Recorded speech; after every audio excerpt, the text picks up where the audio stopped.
Book 6, The Book of Fate. Canto 2, The Way of Fate and the Problem of Pain, page 461. Its lonely universe is their rendezvous.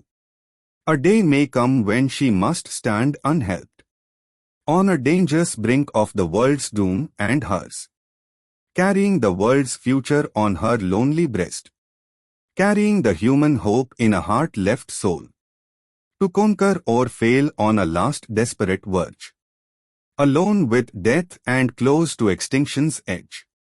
Her single greatness in that last dire scene must cross alone a perilous bridge in time, and reach an apex of world destiny, where all is won or all is lost for man.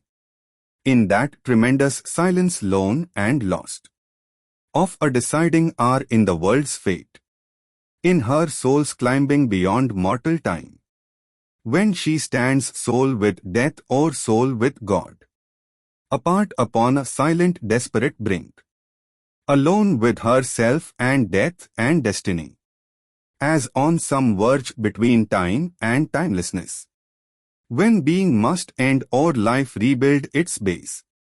Alone she must conquer or alone must fall. No human aid can reach her in that hour. No armored God stand shining at her side. Cry not to heaven, for she alone can save.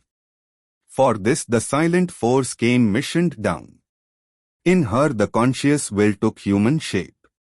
She only can save herself and save the world. O Queen, stand back from that stupendous scene. Come not between her and her hour of fate. Her hour must come and none can intervene. Think not to turn her from her heaven-sent task. Strive not to save her from her own high will. Thou hast no place in that tremendous strife. Thy love and longing are not arbiters there. Leave the world's fate and her to God's sole guard, even if he seems to leave her to her lone strength, even though all falters and falls and sees an end. Book 6, The Book of Fate. Canto 2, The Way of Fate and the Problem of Pain, page 462.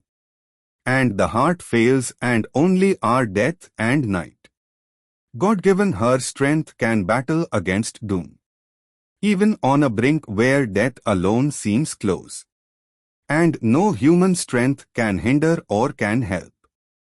Think not to intercede with the hidden will.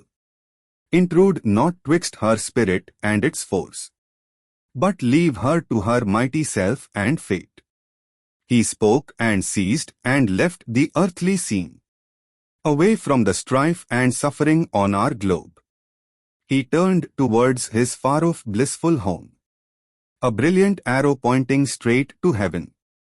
The luminous body of the ethereal seer assailed the purple glory of the noon, and disappeared like a receding star, vanishing into the light of the unseen. But still a cry was heard in the infinite, and still to the listening soul on mortal earth, a high and far imperishable voice chanted the anthem of eternal love. End of Canto 2, end of Book 6.